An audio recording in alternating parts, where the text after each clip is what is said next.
Halil Hawa, Halil Hawa. Matahab to the family, matahab to the tribe. Welcome and welcome back to another episode of Templar Up. I'm your host and I'm your Templar, Irvin Reed. Thank you for surfing the wave with me because I'm surfing the wave with you. And welcome back to part 2. All right. Real quick, as always, you know what I'm saying? Thank you for all the ahab and support. However you get in the drop, I want to say thank you. Thank you for being there and for choosing up, for tribing up.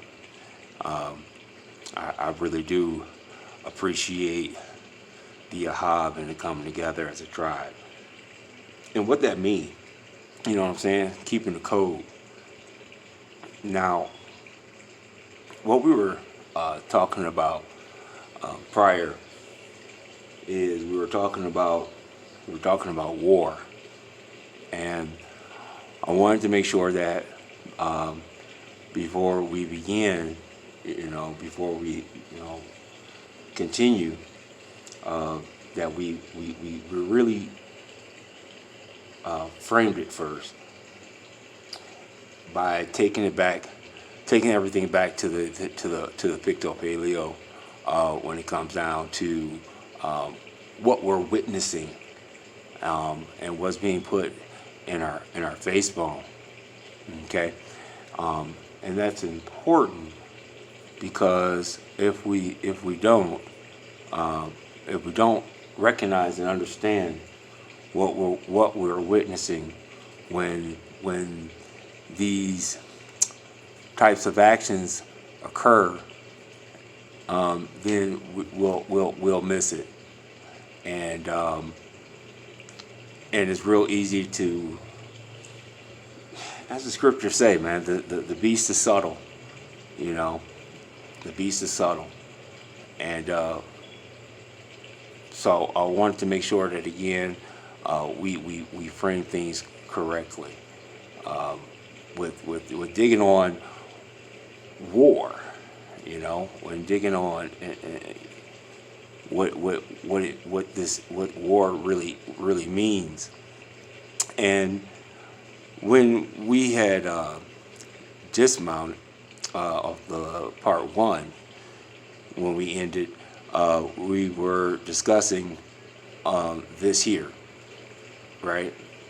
And the reason why I bring this up is because the dates are very important, and what's ascribed to these dates is also very important. Now, first and foremost, what do I mean? Well, I'm talking about parallel timelines in history. Okay, the one thing that we need to come to grips with is that this is all recent. This is all extremely recent. It's funny. We initially started off years back, right? And it kept coming up. How come they don't, history only consists of post-Columbian history, right? And then there's something totally different when it comes to pre-Columbian history, right? And how they only want to associate or connect things when it comes down to post-Columbian history, right? And making it, everything has to fit within that narrative. And but when you dig on it, there's another reason why, and that's because this is all happening and it's all really recent, which brings me to my point of Anatoly Flamenco. Now, what do I mean? Well, I'm gonna do this real quick, and bear with me. And all I'm gonna ask for is for a variance, a variance of about maybe 9 years, I'm gonna do and to show you how accurate this is within 9 years. Okay, when it comes down to parallel timelines of history, when it comes down to these words, and it's just about everything. Now, what do I mean? Well, Anatoly Fertimenko states that there's 3 primary drop-offs, right? 333 years ago, 1,054, or basically 1,060 years ago, and then the next drop-off was 1,800 years ago, right? Now, why is that important? Well, let's slow down and go back, right? Because you got other principles popping off, other laws that has to remain true. What do I mean? So, thought experiment, real quick. You are on the beach, right? Enjoying the water. You decide to do some snorkeling. You dive in the water, and while you're in the water, you find a box. Now, in this box, okay, is sealed. So you decide to bring the box out the water. When you open the box, now before you open the box, let me state that first. It's everything and no thing. It's all happening, right? What's inside is either dead or is both dead and alive. Okay? Now, when you open the box, you find 3 coins. One coin clearly states, as far as a date, 776. You see another coin that clearly states 1176. And then you have a third coin that clearly states 1776. Now,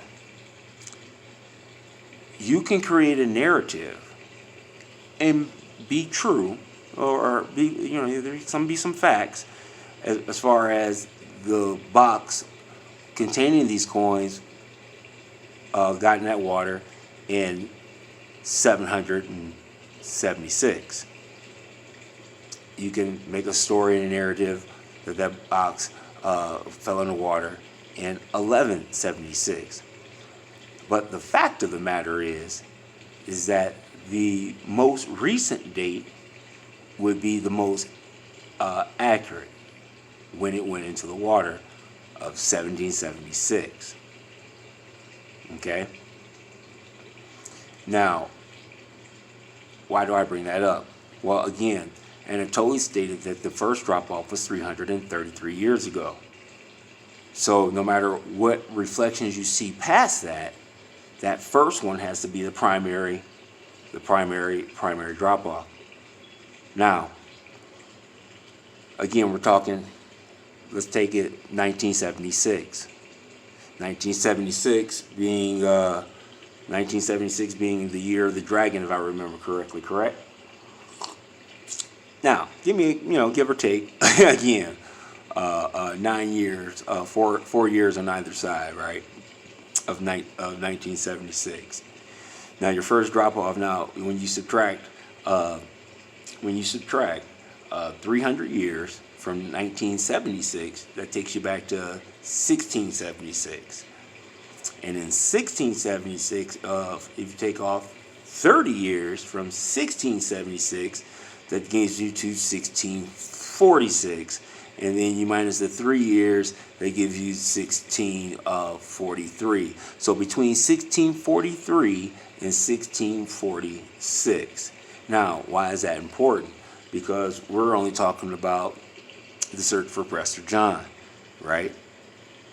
And the memorial states that it correlates 1146 to being 1145 to being correlated with 1645. Okay. Now, that means, and Masons do what they do, you know what I'm saying?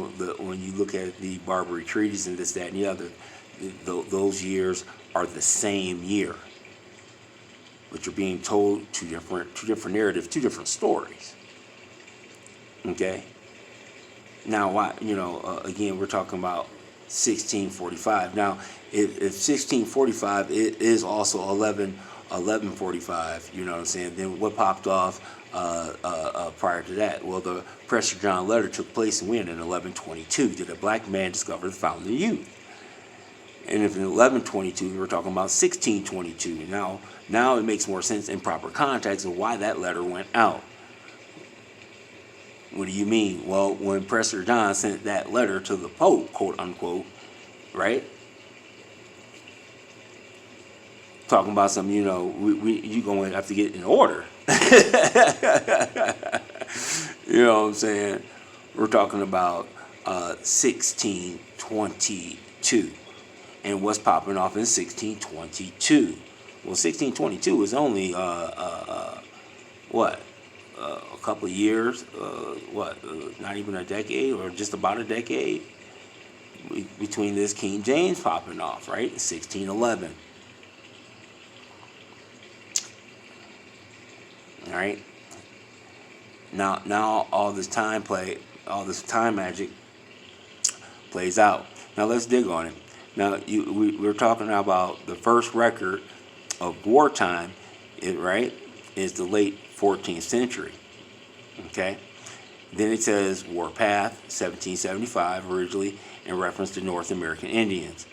As a war whoop, 1761.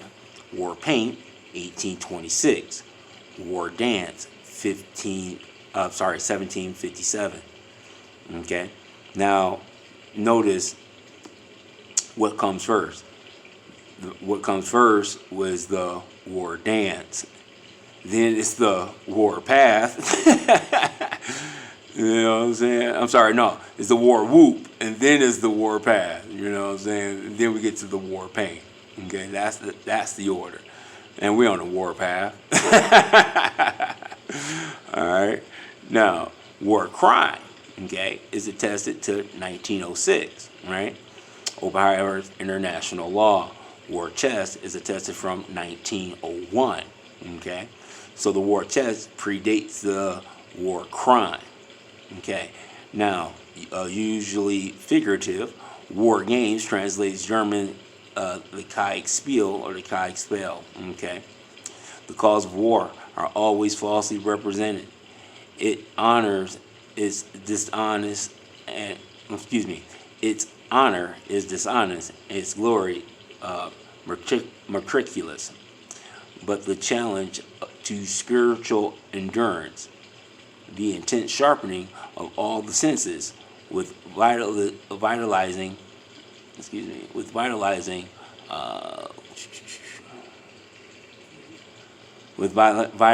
what? Consciousness, right? With vitalizing consciousness of common peril for a common end, remain to allure those boys and girls who have just reached the age when love, right? We're talking about that ancient love song, and friendship, right? Talking about ships, right? And what? Adventure, right? Talking about that romance. Call more persistently than at any later time. The glamour may be the mere delirium of fever, right? Which as soon as war is over, dies out and shows itself for the will-o-wisp, right? Ignis factui, we dug on that, right? That it is, but while it lasts, no emotion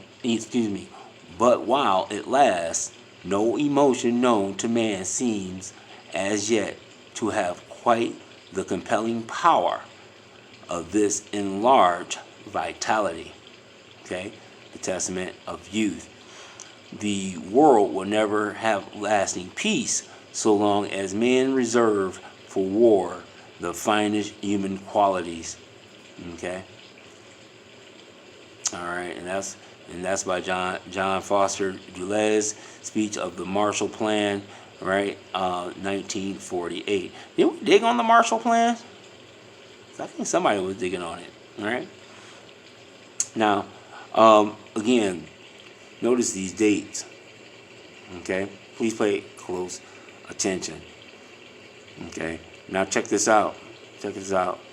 Now it says the bellicose. When you dig on the bellicose, real quick, inclined to fighting, right? Warlike, valorous, right? Given to fighting, from bellicose of war, right? From bellum, war, okay? Which is of what? Uncertain origin. Best etymology for dual. See, there's the word. See it? Dual. Dualum so far has been proposed by Penot, 1987, with posit a diminished, I think that is dim, dualno, to bonus, if dualno meant quality, quite good, quite brave. It is, it's used in the context of war. Bella acta, bella gesta could be understood as the as a euphemism, ultimately yielding a meaning action of valor. Again, we're talking Swan Knights, right? War for the noun bellum. Okay. All right. Now let's go back real quick. We were talking about war. Okay. Now, I think this is it.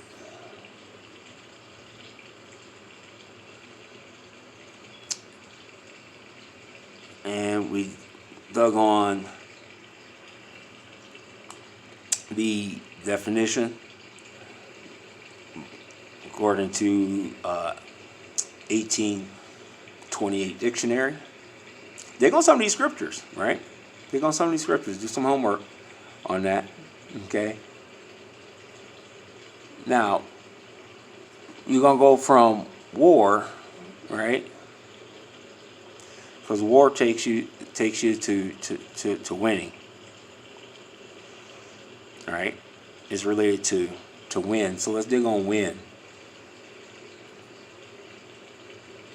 I think this is the right one. I think it's this one.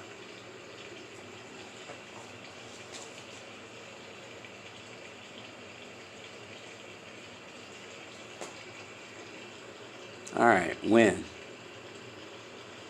Be victorious. All right, 13th century. Fusion. All right, not confusion, but just straight up fusion of Old English, wanan, right, to labor, right? That's that, to toil. Now we're talking that Job, right? To struggle for, to work at, to strive, to fight.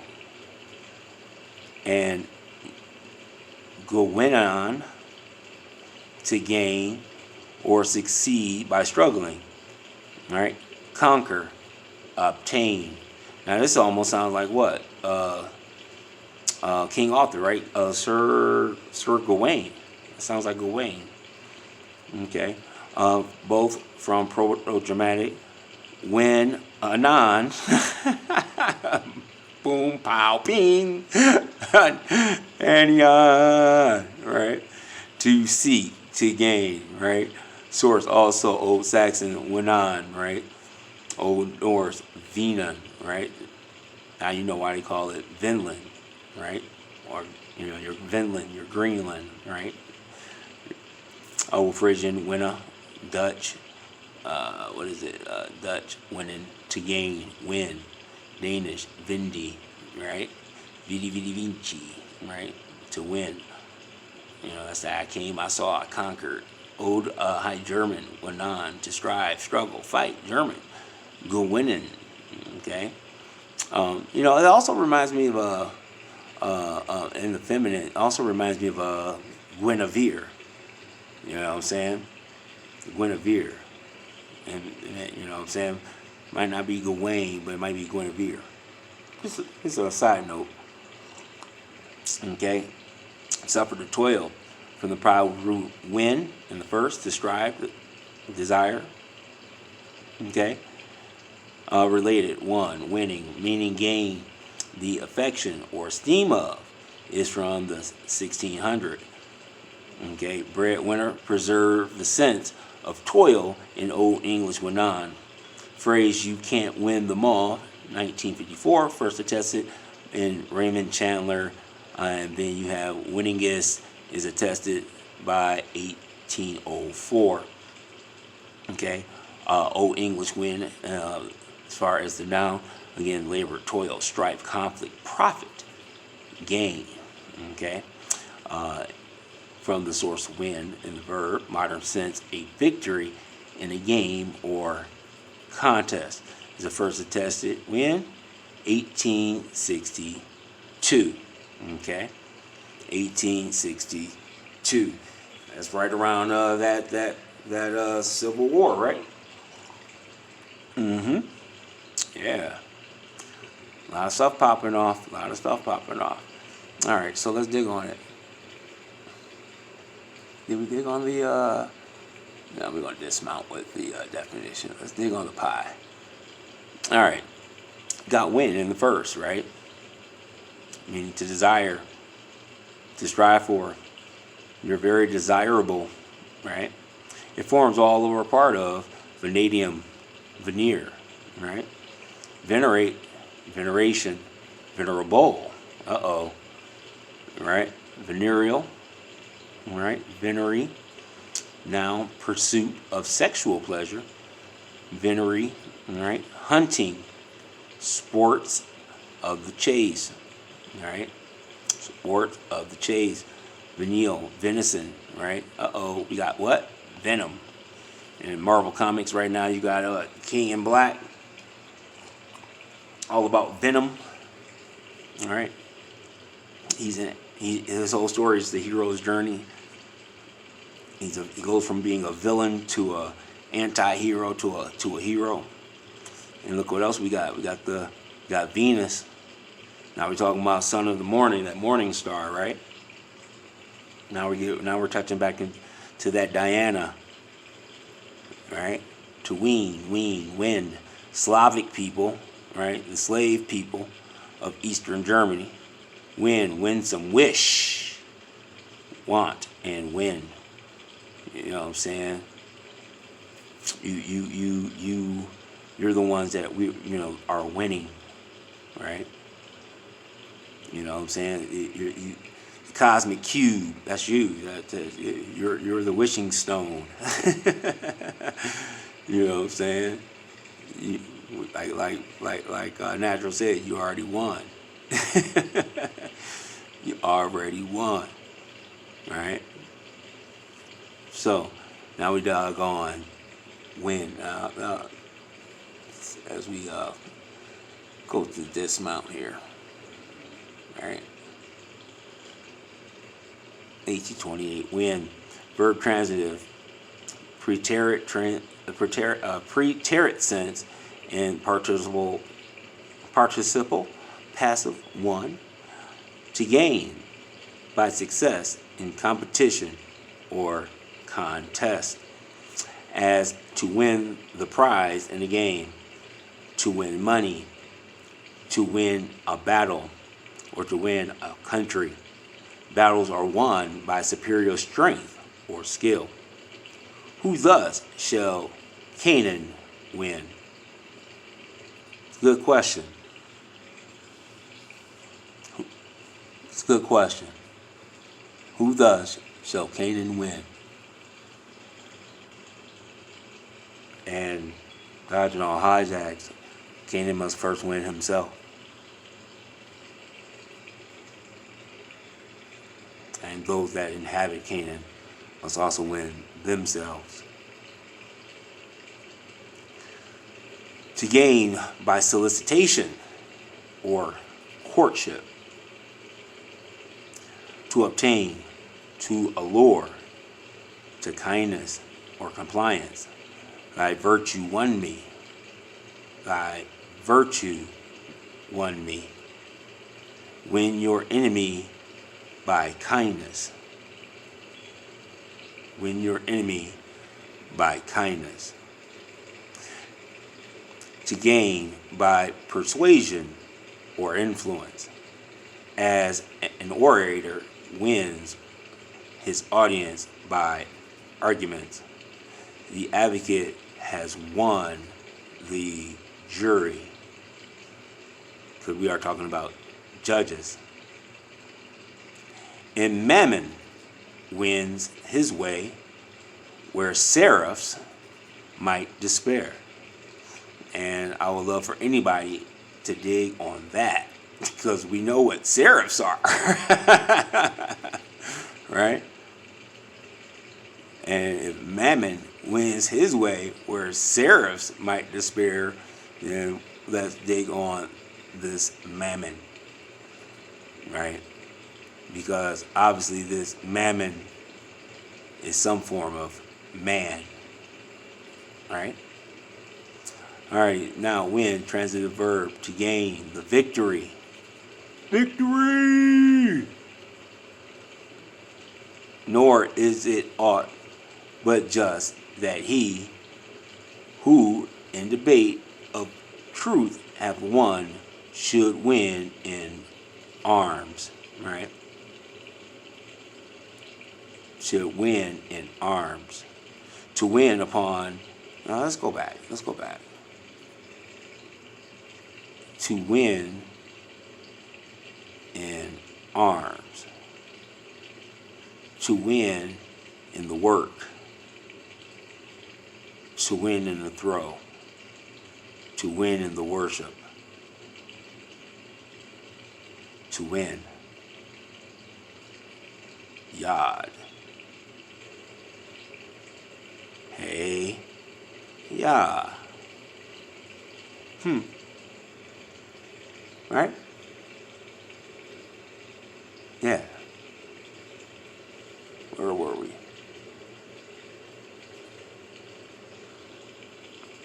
To win upon, to gain favor or influence, as to win upon the heart or affection. To do what? To gain ground. It's about the land. Dum diversus. It's about the land. Bend the knee. It's about the land. The rabble will in time win upon power. The rabble will win in time. Win upon power. To win of, to be conqueror. To be conqueror. So, for the dismount.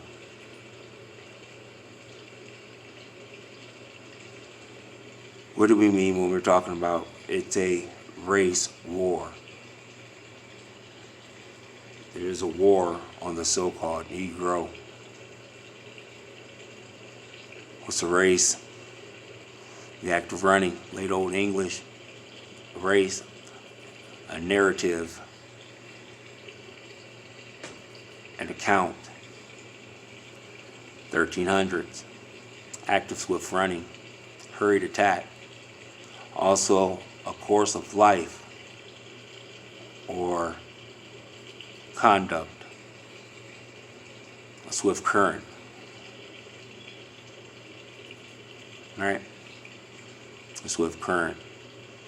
Running, a rush of what? Water. Cognate with Old English, race, a running, a rush, a leap, a jump, a storming, an attack. Or else a survival of the Old English word with the spelling and pronunciation influenced by Old Norse noun and the verb, the Norse and Old English word from the Proto-Germanic race, right? Source also Middle Dutch racing, to rave, to rage, German racing, right? Racenten, right? To rage, of fire, Now you then got an electrical reference, right? Platonic solid. Then you got a fire reference, platonic solid. Then you got a water reference, platonic solid. Okay. Land reference, when you're talking about running, right? Platonic solid, talking about that earth. Originally a northern word, right? It became general in English in 1550s. Okay, formerly used more broadly than now of any course which has to be run, pass over, right? Talking about that Passover or gone through, such as the course of time. Again, time, that's what we're talking about. Or events, or a life, 1300s. Or the treaty of a heavenly body across the sky, 1580s. To rue, now we're talking about the Rus, right? One's race, 1500s, right? 1500s. To what? What did it say? Come on, computer.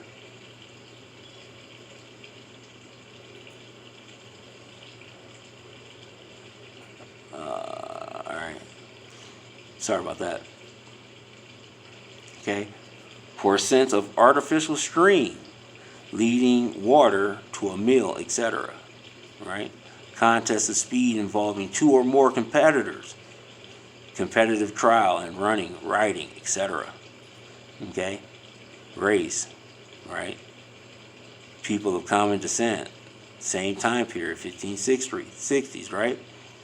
People descended from a common ancestor. Talking about a race war. So we're talking about a race war. Again, a race war. A large scale military conflict. Okay?